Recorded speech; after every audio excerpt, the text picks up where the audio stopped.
अस्सलाम वालेकुम guys, start करते हैं आज की क्लास। सबसे पहले तो मैंने स्लैक पे एक आज का डाटा सेट शेयर कर दिया। उसको डाउनलोड करके अपने पास उसी फोल्डर में सेव कर लें जिस फोल्डर में आपके पास नोटबुक आप बनाते हैं। तो आज हम करेंगे क्या, आज हम लास्ट टाइम हमने एक जर्नल, एक वेबसाइट बना के देखी थी रिज्यूम की, स्ट्रीमलेट के ऊपर कैसी बनती है। आज जो है हम एक डैशबोर्ड बनाएंगे, एनालिटिकल डैशबोर्ड बनाएंगे स्ट्रीमलेट पे। ठीक है, तो अब इसका मेरा अच्छा, हर एक का वर्क फ्लो थोड़ा थोड़ा डिफरेंट हो सकता है, हर एनालिस्ट का वर्क फ्लो थोड़ा डिफरेंट हो सकता है अगर उसने कोई डैशबोर्ड बनाना है स्ट्रीमलेट पे। मेरा वर्क फ्लो इस तरीके से होता है कि मैं सबसे पहले उसको, जो भी मुझे एनालिटिक्स करने हैं डाटा सेट के ऊपर, उसको मैं पहले नोटबुक पे करके देख लेता हूँ कि यार विजुअल्स किस तरीके से बन रहे हैं, कौन कौन से विजुअल्स बन रहे हैं, क्या डाटा सेट है। और फिर वहाँ से उन विजुअल्स को फाइनलाइज करने के बाद फिर मैं स्ट्रीमलेट की ऐप में ले जाता हूँ। सो आज उसी वर्क फ्लो पे काम करेंगे। पहले हम पूरा डाटा सेट जो है वो एनालाइज कर लेंगे नोटबुक के ऊपर, और उसके बाद उसको एक ऐप में कन्वर्ट करेंगे। ठीक है, तो लीड्स डाटा के नाम से ये डाटा सेट होगा।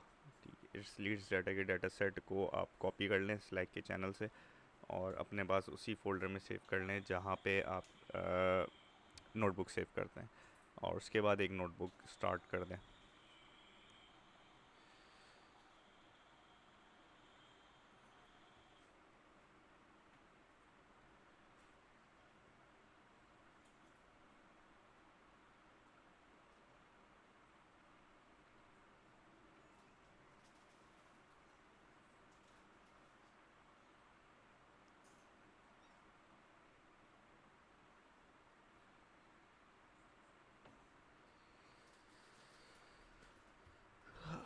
तो सबसे पहले अपना डाटा सेट लोड करते हैं।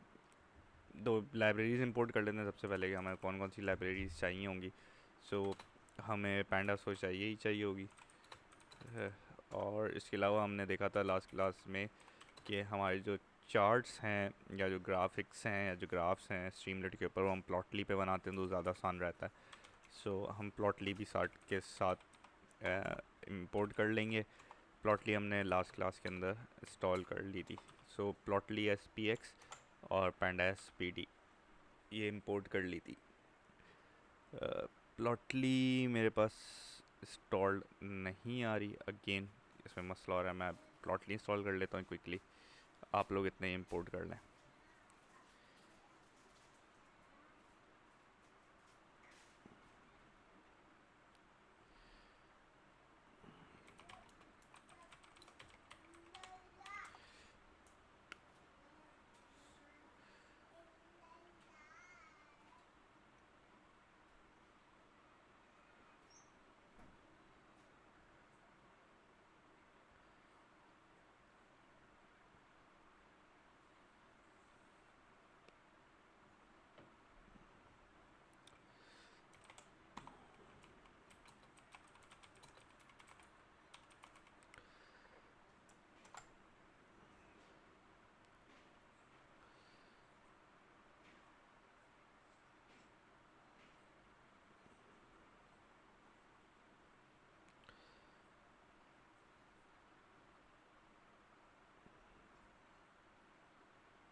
मेरी प्लॉटली इंस्टॉल हो गई है, प्लॉटली एक्सप्रेस इंपोर्ट भी हो गई है।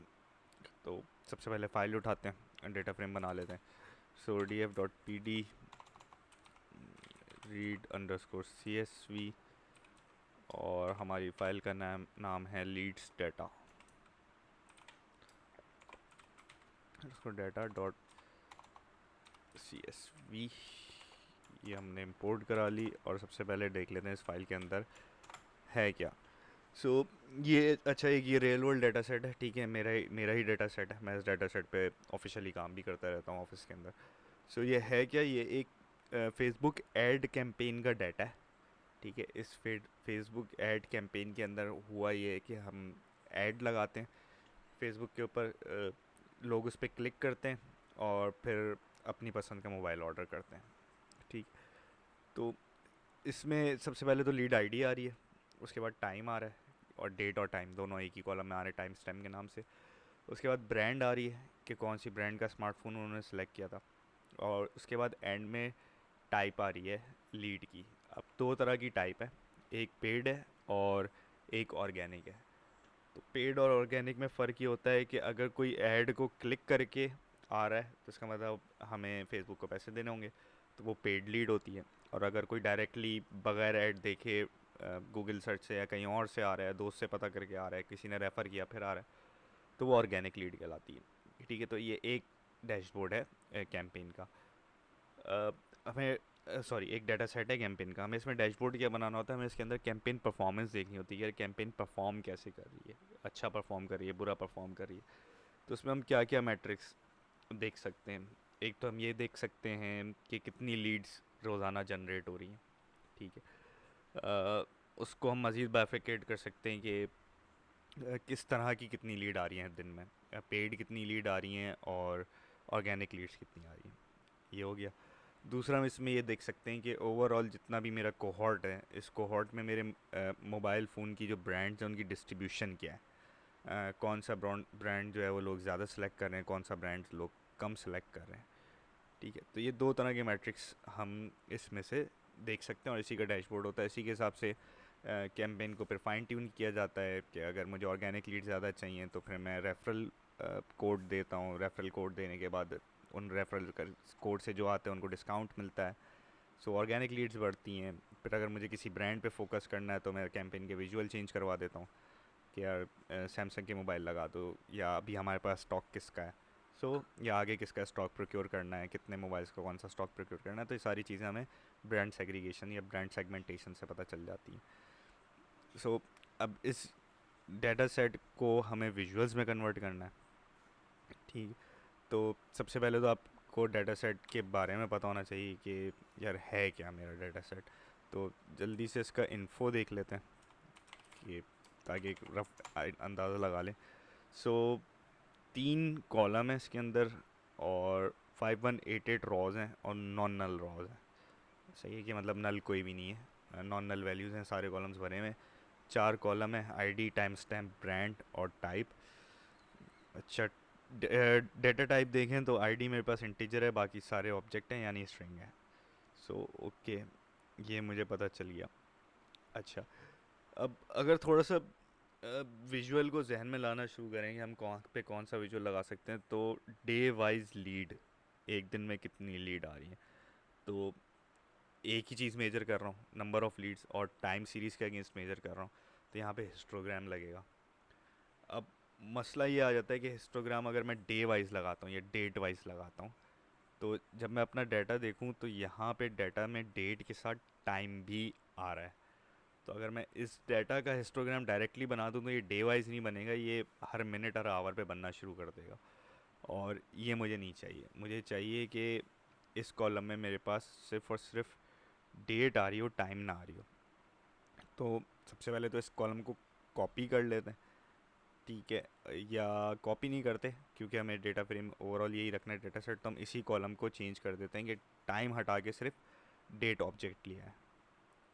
ठीक, सो वो किस तरीके से करेंगे, कॉलम कौन सा चेंज करना है, मुझे टाइम स्टैम्प का कॉलम चेंज करना है। सो डी एफ टाइम स्टैम्प, ये तो कॉलम मैंने सेलेक्ट कर लिया। अब इसमें मुझे करना क्या है, इसमें मुझे डेट टाइम को सिर्फ डेट में कन्वर्ट करना है। ठीक है, तो पैंडास के डाटा फ्रेम का एक फंक्शन होता है पी टू डेट टाइम।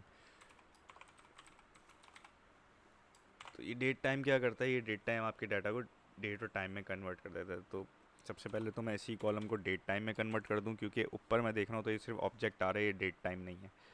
ठीक है, तो मैंने इसको टाइम स्टैम्प कॉलम को डेट टाइम में कन्वर्ट कर दिया, नंबर 1। सबसे पहले तो मैंने ये किया। उसके बाद मैंने इसको कहा कि मुझे इसमें से सिर्फ डेट चाहिए। ठीक, सो डी टी सब फंक्शन है इसका, और सिर्फ डेट करूँगा तो डेट आ जाएगी। ठीक है, so this change my complete data set object into a date only. इसको चेक भी कर लेते हैं कि ऐसा हुआ है कि नहीं। so, मैं डाटा फ्रेम देख लेता हूँ। सो ये मेरे डेट में कन्वर्ट हो गया। तो आप भी यहाँ तक पहुँच जाएं।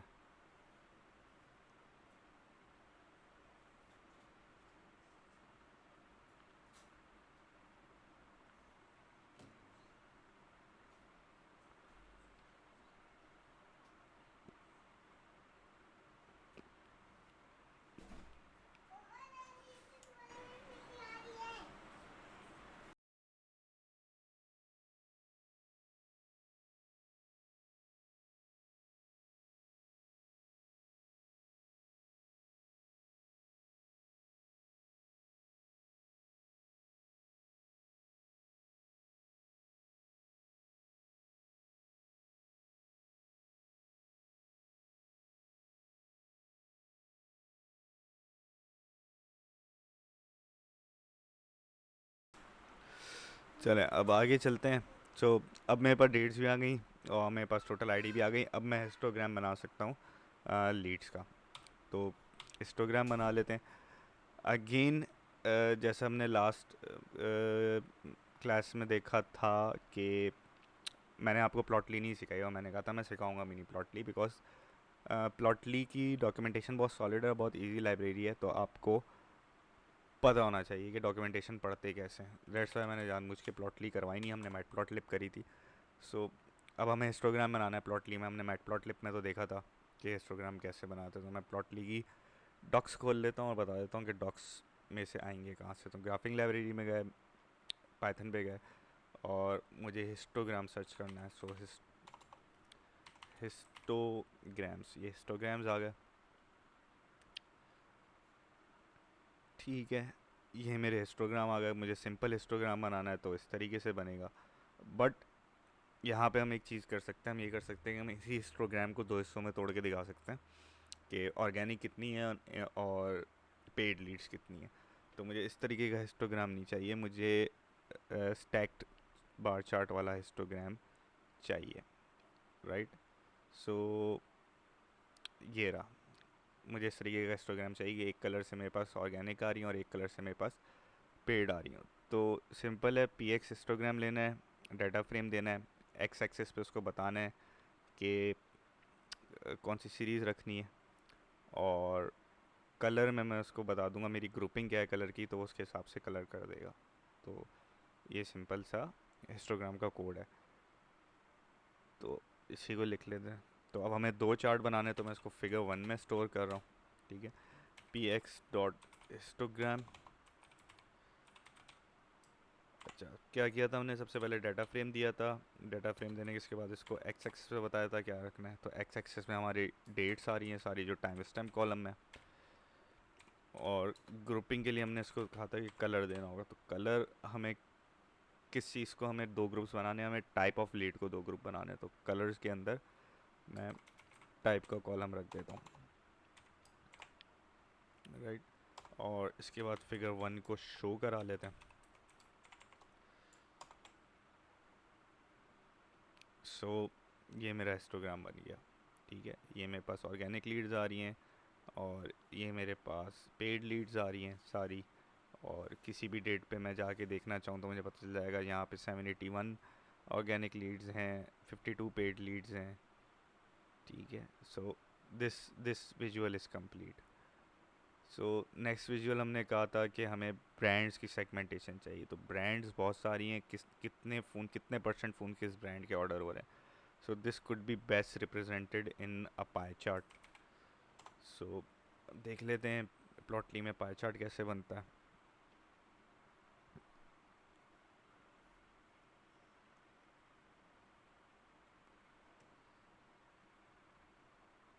सो अगेन पिक्स पाए, डेटा फ्रेम देना है, कौन सी वैल्यूज़ का चार्ट बनाना है वो बताना है, और लेबल्स बताने हैं। सिंपल है। तो इसी से हम चार्ट, पाई चार्ट बना लेते हैं। सो फिगर 2 मेरी बराबर हो जाएगी पी एक्स डॉट पाए के। और सबसे पहले इसको डेटा फ्रेम देना है, डेटा फ्रेम देने के बाद इसको वैल्यूज़ देनी है। सो वैल्यूज़ में काउंट क्या कर रहे हैं हम काउंट कर रहे हैं कितने फ़ोन किस ब्रांड के हुए। सो इस काउंटिंग के लिए ID column would be the best column, जहाँ पे काउंट करो, क्योंकि हर आईडी यूनिक है, एक आईडी एक ही बार आ रही है। और नेम्स जो देने हैं इनको, वो फ़ोन ब्रांड के अगेंस्ट देने हैं। ठीक इसके बाद फिगर 2 को शो करा लेते हैं। सो ये मेरे पास आ गया, Samsung, Vivo, Tecno, itel etcetera, कौन सी ब्रांड कितनी ऑर्डर हुई है। दोनों विजुअल्स मेरे बन गए। ये दो विजुअल्स मुझे चार्ट में, सॉरी, डैशबोर्ड में चाहिए। तो ये दो विजुअल्स आप भी बना लें जल्दी से।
अच्छा, इन दो चार्ट के बाद मैं एक और चीज़ दिखाना चाह रहा हूँ। मैं ये बताना चाह रहा हूँ अपने डैशबोर्ड में कि आज तक, जब से कैंपेन स्टार्ट हुई है तब से लेके आज तक, टोटल ऑर्गेनिक लीड्स कितनी है, टोटल पेड लीड्स कितनी है, और दोनों कंबाइन करके टोटल लीड्स कितनी है। ठीक है, ये डाटा आपको यहाँ पे मिल तो रहा है, लेकिन समरी फॉर्म में नहीं मिल रहा, आपको डे वाइज मिल रहा है। मुझे डे वाइज नहीं चाहिए, मुझे मैट्रिक कार्ड की फॉर्म में चाहिए। तो 3 डाटा पॉइंट आ गया हमारे पास। टोटल ऑर्गेनिक लीड कितनी है, टोटल पेड लीड कितनी है, और ऑर्गेनिक और पेड को जमा करेंगे तो हमारे पास टोटल लीड्स आ जाएंगी।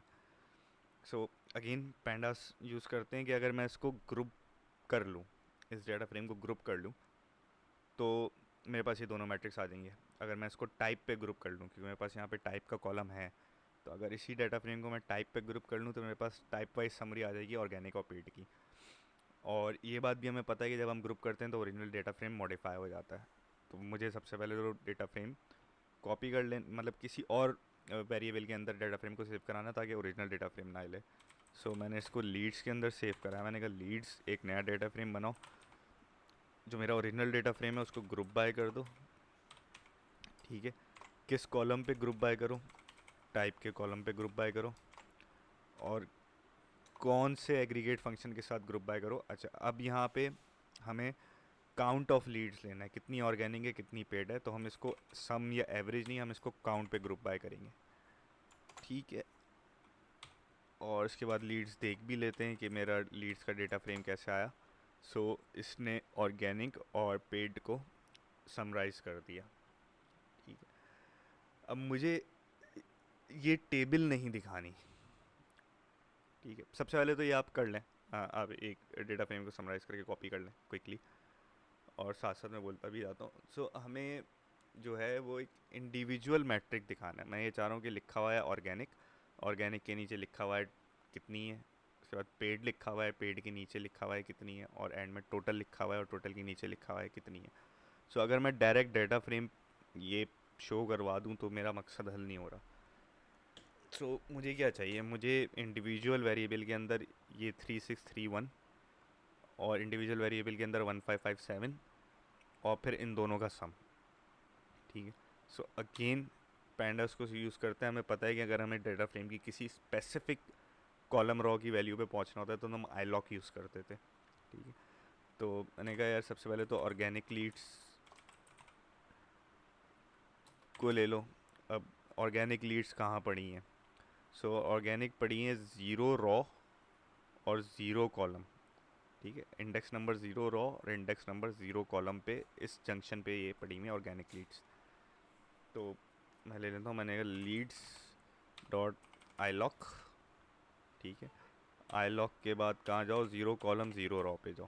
ठीक है, और इसके बाद प्रिंट करा के भी देख लें कि हम अपनी डिज़ायर्ड वैल्यू पे पहुँचे या नहीं पहुँचे। सो ये हम पहुंच गए ऑर्गेनिक लीड्स 3631। इसी तरीके से मुझे पेड लीड्स भी चाहिए। सो पेड लीड्स इक्वल टू, अब पेड लीड्स कहाँ पड़ी हैं? Raw number 1, this is raw number 0, this is raw number 1 और कॉलम नंबर 0। सो लीड्स डॉट आईलॉक, ये पड़ी हुई है रॉ नंबर 1 कॉलम नंबर 0। ठीक है, इसको भी प्रिंट करा के देख लेते हैं। सो पेड लीड्स, सो ये भी मैं पहुंच गया। और आखिर में मुझे चाहिए total leads. So total leads simply हो जाएंगी organic leads plus paid leads. So इसको भी प्रिंट करा के देख लेते हैं। सो ये भी आ गई। अच्छा, अब इस तरीके से ये आप लोग कर लें, साथ साथ कर लें, मैं साथ साथ कमेंट्री कर रहा हूँ इसकी। सो मेरा एनालिसिस कंप्लीट हो गया। ठीक है, सो तो मेरे पास यहाँ पे 2 विजुअल्स आ गए। ठीक है, और मेरे पास ये 3 मैट्रिक्स आ गए और ये मैंने उठाया एक CSV फाइल से। इस तरीके से काम करने का फ़ायदा, अब ये मैं डायरेक्ट काम एक SQL की क्यूरी में भी कर सकता था, उसमें विजुअल्स नहीं आते, लेकिन ये एटलीस्ट 3 चीज़ें आ जाती मैट्रिक। इस तरीके से काम करने का फ़ायदा ये कि आप समझें, आप रोज़ाना ये डैशबोर्ड अपडेट कर रहे हैं, रोज़ाना आपको ये डैशबोर्ड अपडेट करना है और आपने स्ट्रीमलेट पर अपलोड किया हुआ है। तो आपने अपने डेटाबेस के अंदर एक क्यूरी बनाई जो कि आपको ये डाटा फ्रेम ला के दे रही है, ओवरऑल डाटा फ्रेम ला के दे रही है। आपने वो CSV में डाउनलोड किया और गिट पे अपलोड कर दिया। सो आपको कोई कोड छेड़ना नहीं पड़ा, आपको कोई एप्लीकेशन दोबारा पब्लिश नहीं करनी पड़ी, आपको कुछ भी नहीं करना पड़ा। आप सिर्फ और सिर्फ रोज़ाना सुबह SQL की क्यूरी चलाएं और डाटा नया फैच करें, CSV फाइल में डाउनलोड करें, गिट पे आप पुश कर दें। दैट्स इट, आपका डैशबोर्ड ऑटोमेटिकली अपडेटेड चलेगा अगर आपके पास पीछे डाटा पाइपलाइन अवेलेबल नहीं है तो। So this is one way to do the things. So ये हमारा एनालिटिक्स का पोर्शन यहाँ पे ख़त्म हो गया कि यार हमें यही विजुअल्स चाहिए थे। अब हमें इसकी ऐप बनानी है। तो ऐप बनाने के लिए अब हम VS कोड पे जाएंगे और अपनी स्ट्रीमलीट की ऐप बनाना स्टार्ट करेंगे। ठीक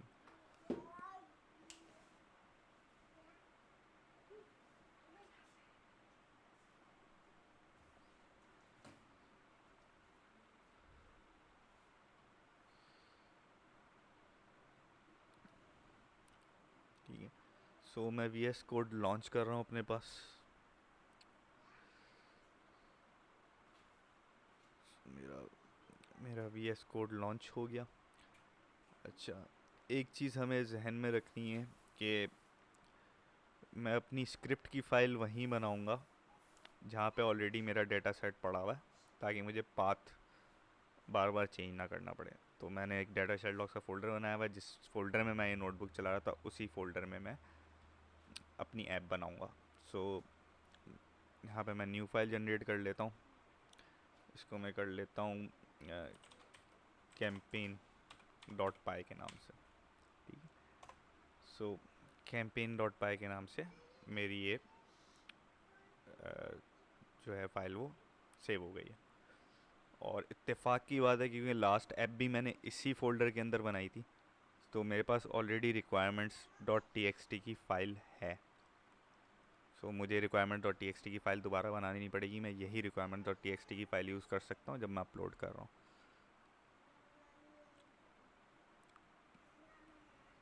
वालेकुम सलाम।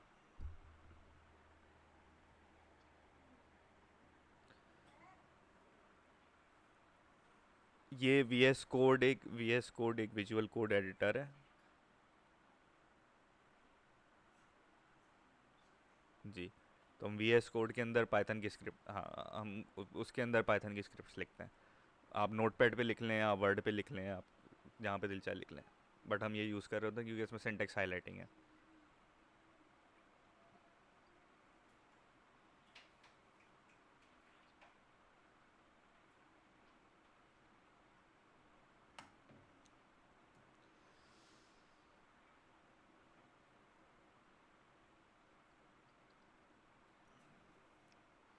सो हम अपनी ऐप बनाना स्टार्ट करते हैं।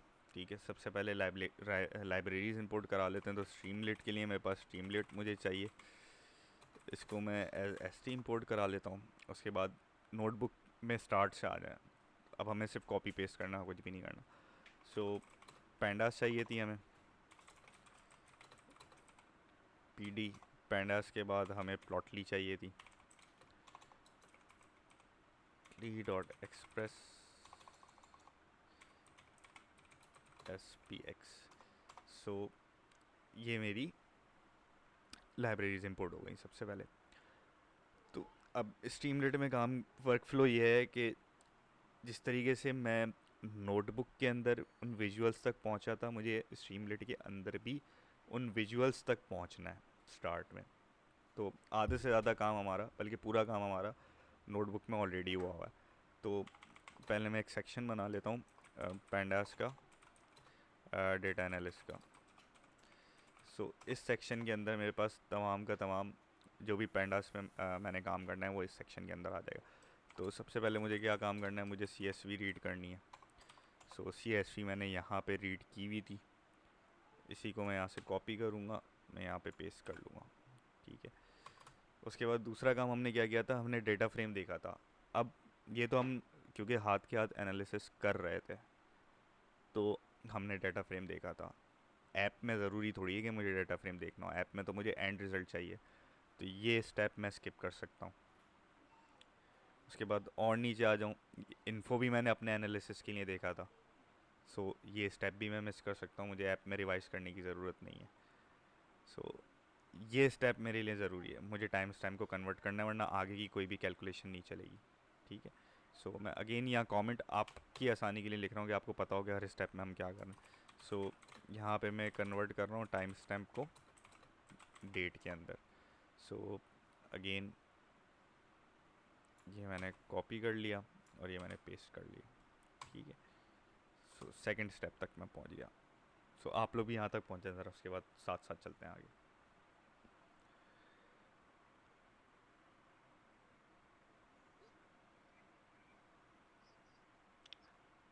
स्ट्रीमलेट जो है वो ऑनलाइन ऐप बना देता है किसी भी डैशबोर्ड की, ताकि वो आप फिर अपने कंपनी में शेयर कर सकेंगे। जिसको भी वो डैशबोर्ड देखना है वो उस वेबसाइट पे चला जाए और डैशबोर्ड देख ले।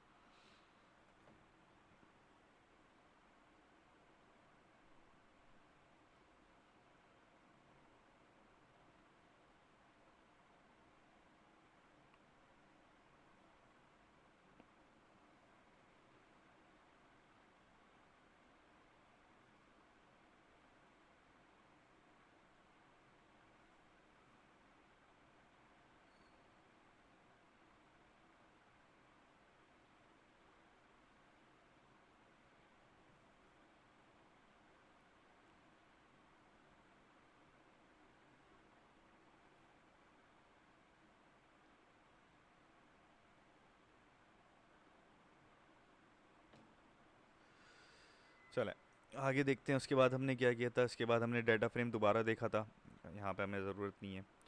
उसके बाद हमने हिस्टोग्राम बनाया था, तो हिस्टोग्राम की हमें ज़रूरत है। सो यहाँ पे मैं लिख लेता हूँ हिस्टोग्राम। हिस्टोग्राम यहाँ बन रहा है, सो मैंने कॉपी कर लिया और ये मैंने पेस्ट कर लिया। अब हिस्टोग्राम मुझे कहीं ना कहीं अपनी ऐप में किसी कॉलम के अंदर शो कराना होगा, इस टाइम पे मुझे शो नहीं कराना, तो मैं इसको सिर्फ फिगर 1 के वेरिएबल में सेव करके छोड़ दूंगा, मैं शो हटा दूंगा। ठीक, इसके बाद और नीचे आते हैं। इसके बाद हमने क्या बनाया था, हमने इसके बाद पाई चार्ट बनाया था। सो पाई चार्ट भी हमें चाहिए। सो अगेन पाई चार्ट यहाँ पे बन रहा है, सो कॉपी कर लिया मैंने, पाई चार्ट सेव कर लिया। उसके बाद हमने ये मैट्रिक्स निकाले थे। ठीक है, सो यहाँ पे मैं लिख देता हूँ ग्रुप मैट्रिक्स। सो इसके लिए हमने सबसे पहले हमने समराइज़ किया था, ये हमारे लिए ज़रूरी है। उसके बाद हमने ऑर्गेनिक लीड्स निकाली थी। अगेन प्रिंट मुझे यहाँ पे नहीं करना, ठीक है, सो मैं प्रिंट नहीं उठाऊँगा। इसके बाद हमने पेड लीड्स निकाली थी। इसके बाद हमने पेड लीड्स निकाल ली और इसके बाद हमने टोटल लीड्स निकाल ली। ठीक है,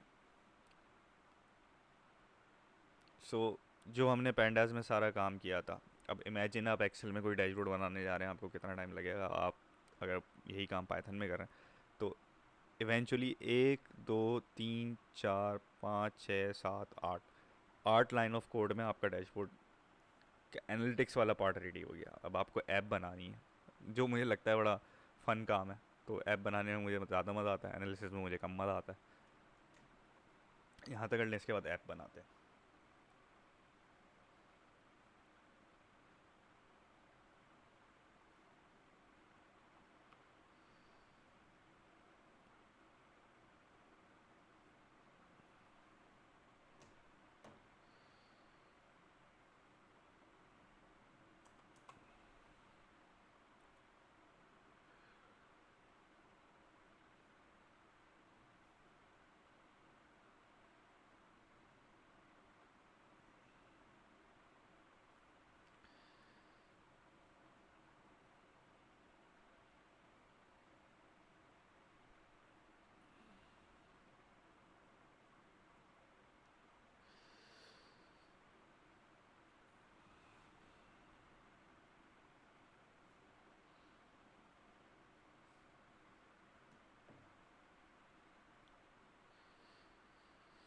सो अब ऐप स्टार्ट करते हैं।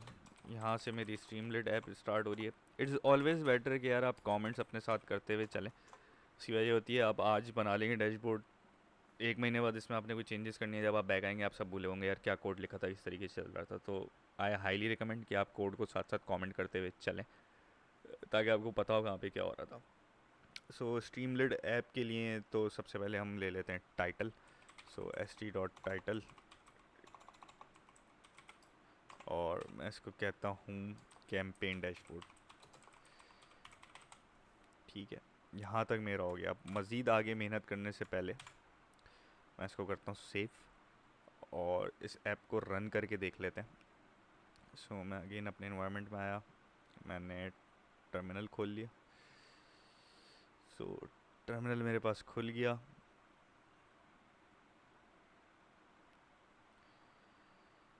टर्मिनल खोलने के बाद हम नेविगेट करते हैं उस फोल्डर तक जहाँ पे हमारी ऐप सेव है। तो सी डी डॉक्यूमेंट्स, उसके बाद सी डी डाटा शर्लॉक्स, और इसी के अंदर मेरी, सॉरी मैं मैक पे हूँ, इसी के अंदर मेरी ऐप पड़ी हुई है। किस नाम से पड़ी हुई थी हमारे पास, हमने कैंपेन के नाम से सेव करी थी। सो कैंपेन के नाम से ऐप कहाँ गई मेरी, स्ट्रीमलेट। मैं वी एस कोड, अगेन आदत नहीं है।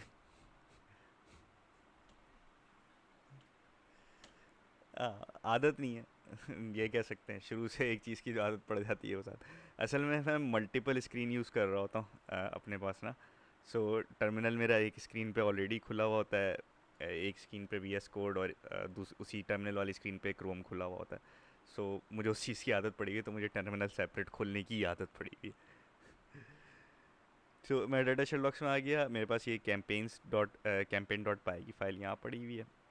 सो मैं स्ट्रीमलेट रन कैंपेन डॉट पाई।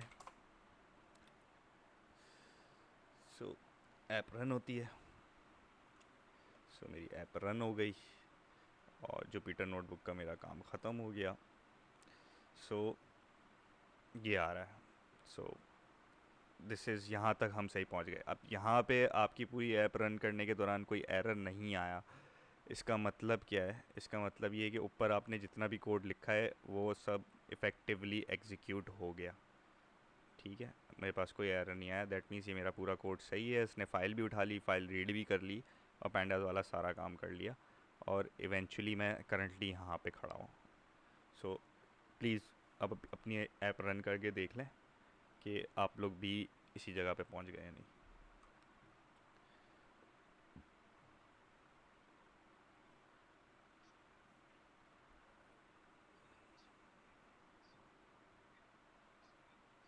ये जब आप स्ट्रीमलीड की ऐप रन करेंगे टर्मिनल से, तो ये स्ट्रीमलीड, अगर आपके पास एनाकोंडा डाउनलोड हुआ हुआ है तो एनाकोंडा पे जब आप अपने इन्वायरमेंट पे जाएंगे, आप इन्वायरमेंट पे क्लिक करेंगे तो यहाँ ओपन टर्मिनल की कमांड आएगी। इस ओपन टर्मिनल पे क्लिक करेंगे तो आपके पास कमांड प्रॉम्प्ट खुल जाएगी। यहाँ से आपको नेविगेट करके जाना है उस फोल्डर के अंदर जहाँ पे आपकी ये एप्लीकेशन सेव है। फिर आपने ये कमांड लिखनी है, स्ट्रीमलेट रन एप्लीकेशन का नाम।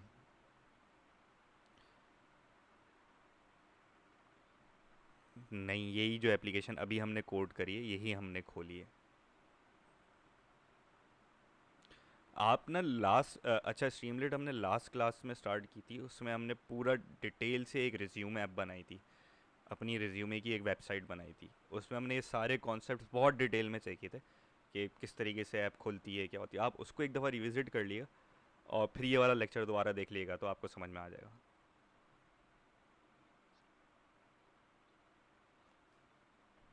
रिकॉर्डेड लेक्चर में आपको मिल जाएगी, लास्ट क्लास लास्ट ही अपलोड हुई हुई है, आखिरी जो है।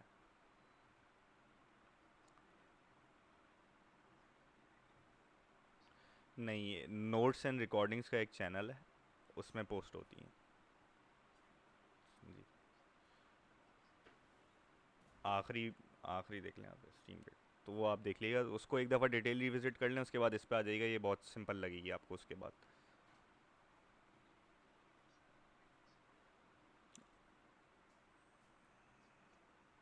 जी जी।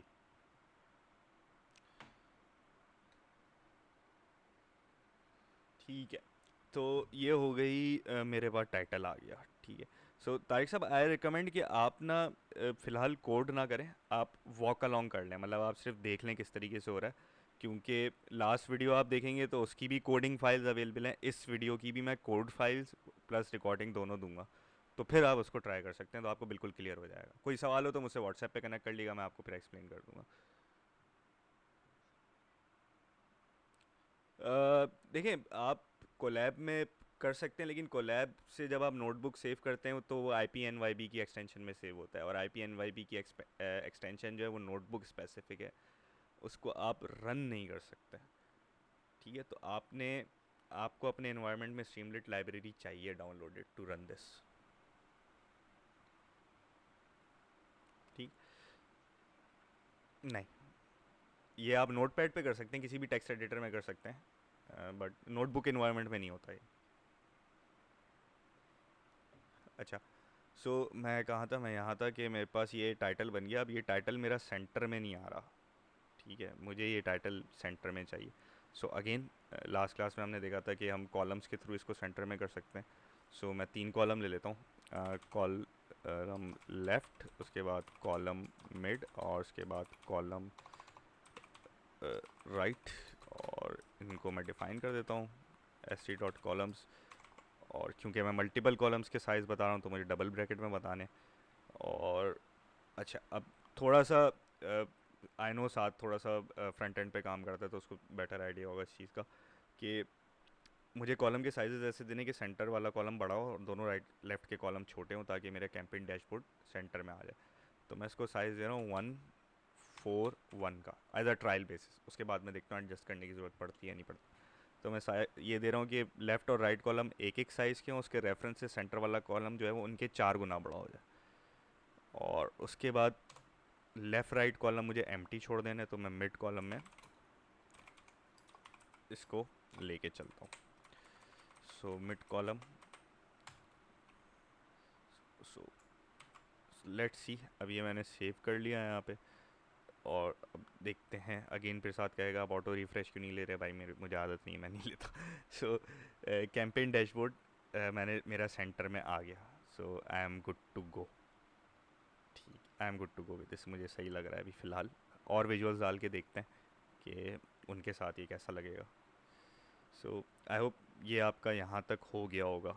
ठीक है, अब टॉप पे मैट्रिक कार्ड रखते हैं। यानी टॉप पे सबसे पहले हम बताते हैं टोटल लीड कितनी थी, ऑर्गेनिक लीड कितनी थी, पेड लीड कितनी थी। और उसके बाद उसके नीचे जो है हम चार्ट्स लेके चलते हैं दोनों। मेरे पास 3 मैट्रिक्स हैं, टोटल, ऑर्गेनिक और पेड, तो मुझे 3 कॉलम चाहिए होंगे। ठीक। सो यहाँ पे मैं कमेंट फ़ौरन डाल देता हूँ कि कहाँ से मेरे मैट्रिक्स के कार्ड शुरू हो रहे हैं। तो यहाँ से मेरे मैट्रिक्स के कार्ड शुरू हो रहे हैं और टॉप वाला मेरा टाइटल था।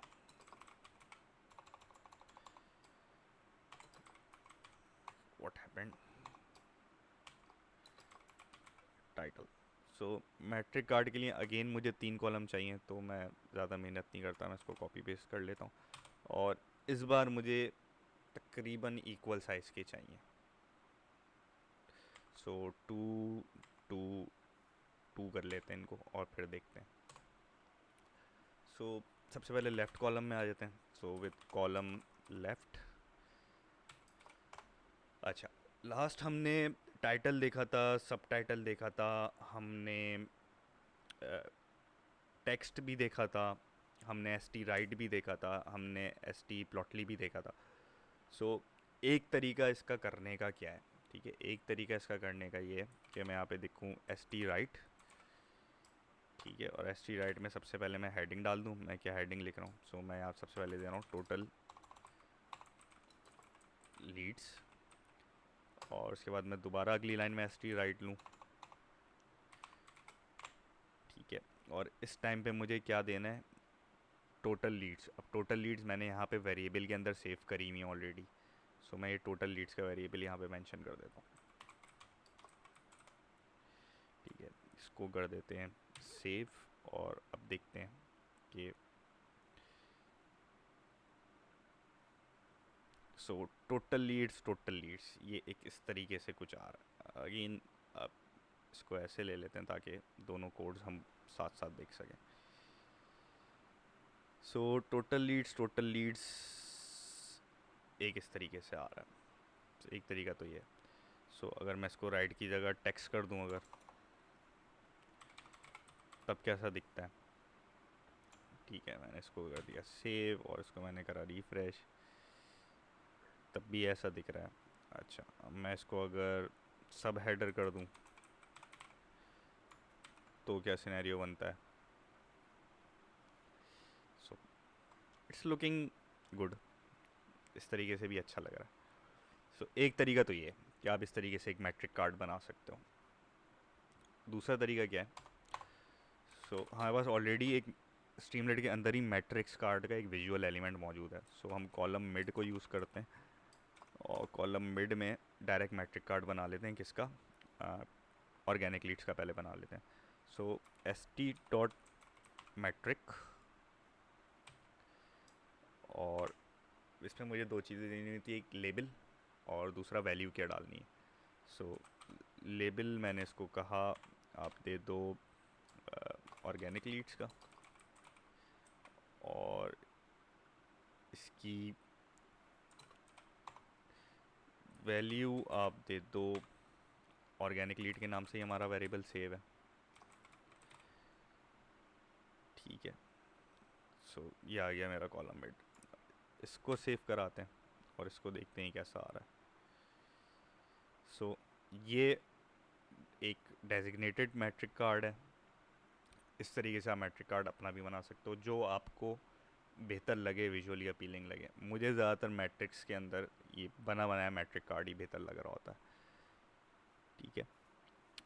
अच्छा, एक और इसकी खूबसूरती ये है कि अगर मैं आपको डॉक्स दिखाऊं, इसमें आप एक और चीज़ कर सकते हो इस मैट्रिक कार्ड के अंदर जो कि आप टाइटल में नहीं कर सकते।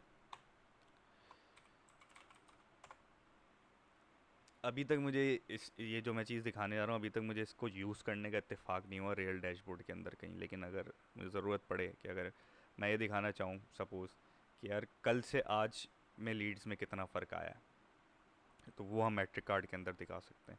सो एपीआई के अंदर चार्ट एलिमेंट्स के अंदर नहीं है, डाटा एलिमेंट्स के अंदर होगा ये मैट्रिक।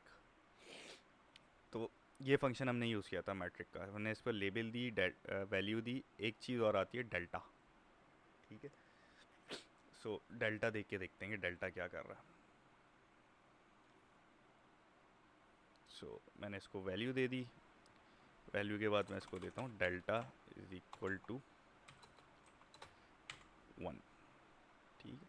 अब इसको सेव कराते हैं, अब इसको रिफ्रेश करते हैं। सी यहाँ पे इसने एक छोटा सा इंडिकेटर बना दिया कि कल से आज तक ये एक बढ़ी है, तो ये -1 भी हो सकता है। ठीक है, इसको -1 करते हैं। सो ये -1, तो ये ऑटोमेटिकली ब्यूटीफुली आपका मैट्रिक जो है वो कैटर कर रहा है। इसको यूज़ कैसे कर सकते हैं, मैं एक हाइपोथेटिकल सिचुएशन में बता रहा हूँ, आप प्रैक्टिस के दौरान इसको करके देखिएगा। आप एक काम करें कि करंट डेट लें, करंट डेट से पहले तक के तमाम की तमाम लीड्स को सम कर लें, और करंट डेट तक की तमाम लीड्स को सम कर लें, उन दोनों का डिफरेंस ले लें, एक वेरिएबल में सेव कर लें, उस वेरिएबल की वैल्यू आप यहाँ वेरिएबल का नाम लिख दें। तो ये आपको डे ऑन डे जो है वो डेल्टा बता रहा होगा, और आपको बार बार हार्ड कोड करने की ज़रूरत नहीं पड़ेगी। जब आप CSV फाइल अपलोड करेंगे तो ये ऑटोमेटिकली अपलोड हो जाएगा। So this is the beauty of matric.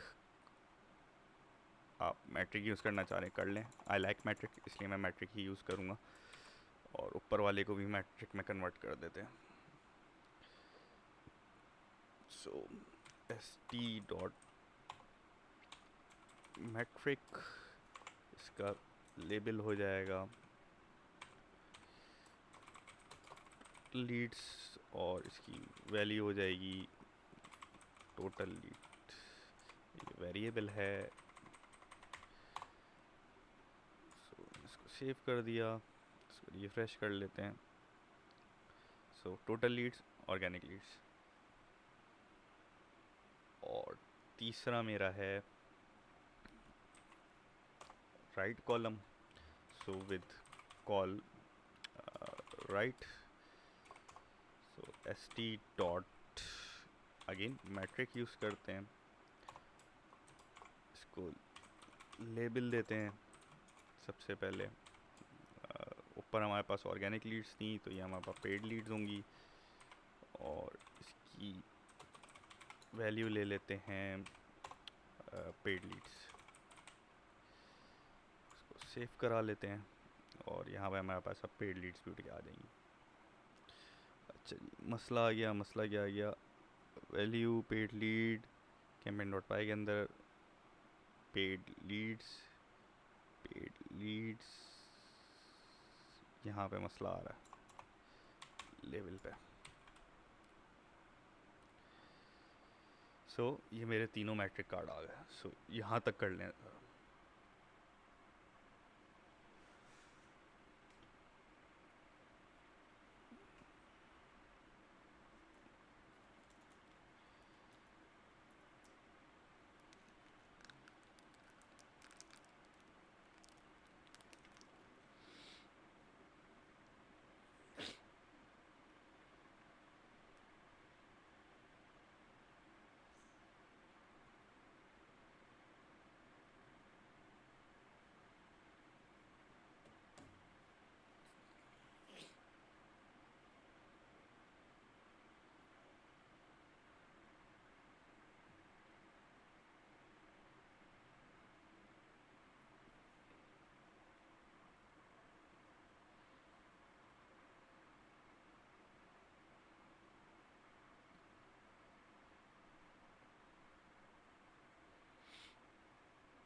चले अब अपना हिस्टोग्राम लेके आते हैं इसके बाद।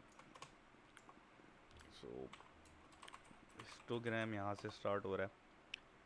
सबसे पहले मैं सब हेडर ले लेता हूँ एक, इसको मैं कह देता हूँ डेली लीड्स, ठीक। और फिर अगेन लास्ट क्लास में हमने देखा था कि प्लॉटली चार्ट की क्लास होती है st.plotly चार्ट, ऑलरेडी आ रही है मेरे पास। और हिस्टोग्राम का वेरिएबल नेम क्या था, अगेन मैं ऊपर जाऊँ तो हिस्टोग्राम मैंने fig1 में सेव किया हुआ था, तो यहाँ पे मैं दे दूँगा fig1। अगेन छोटा सा काम है तो पाई चार्ट भी साथ ले लेते हैं। चार्ट, सो st डॉट सब हेडर, इसको मैं कह देता हूँ ब्रांड सेगमेंट्स, और इसमें भी प्लॉटली चार्ट आएगा, प्लॉटली चार्ट पिक 2। इसको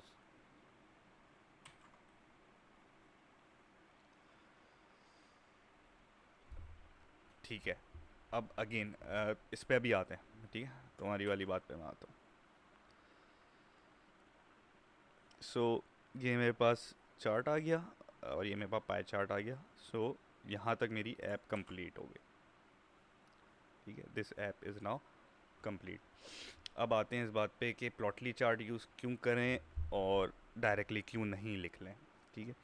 सो अगेन जब से हमने पाइथन स्टार्ट किया, मैं एक चीज़ पे आप लोगों को बार बार जोर दे रहा हूँ कि यार डॉक्स पढ़ लेना, ठीक है। तो आप कर सकते हो, जब आप एपीआई खोलोगे तो यहाँ पे आपके पास एक मैजिक का फंक्शन आता है। मैजिक ये कहता है कि यहाँ पे आप जो भी लिखो उसको एज इट इज़ रेंडर कर देता है, ठीक है। प्लॉटली चार्ट यूज़ करने का फ़ायदा ये है कि आपको ये सब क्लासेस और देता है या सब मेथड देता है, ठीक है। वो सब मेथड ये हैं। सो सब मेथड ये हैं कि अगर आप इसको किसी कंटेनर में डालना चाहते हो तो आप कंटेनर में डाल सकते हो, अगर आप इसको शेयर करना चाहते हो तो आप शेयरिंग ऑन कर सकते हो, ठीक है। और इसके साथ आप क्वार्क्स पास कर सकते हो। क्वार्क्स क्या हैं?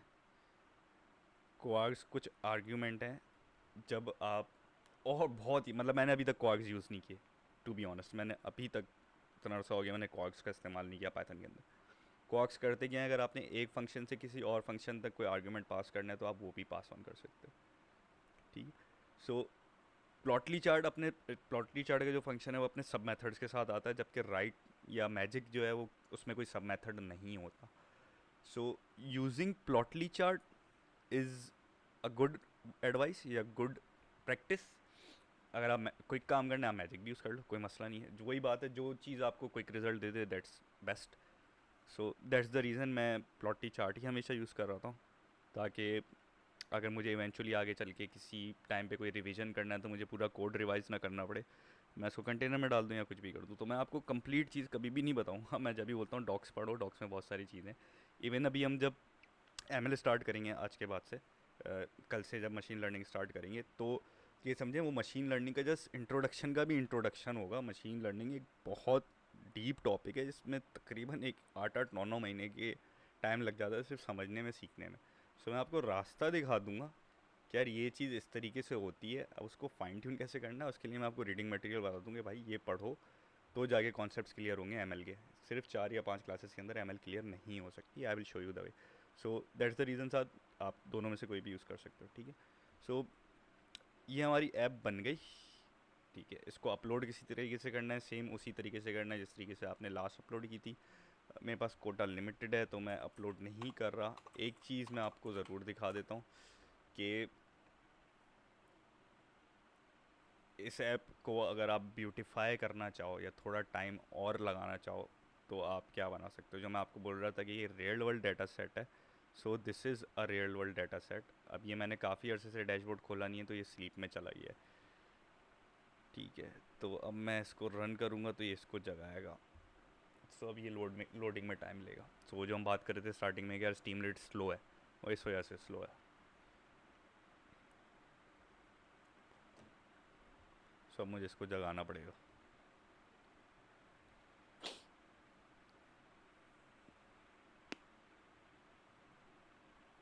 सो बैक पे कर क्या रहा है, बैक पे ये कंप्यूटर स्टार्ट कर रहा है या सर्वर स्टार्ट कर रहा है, ठीक है। तो दैट्स वाई टेक टाइम।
सो ये वो सेम ऐप है जो हमने यहाँ बनाई है, ठीक है।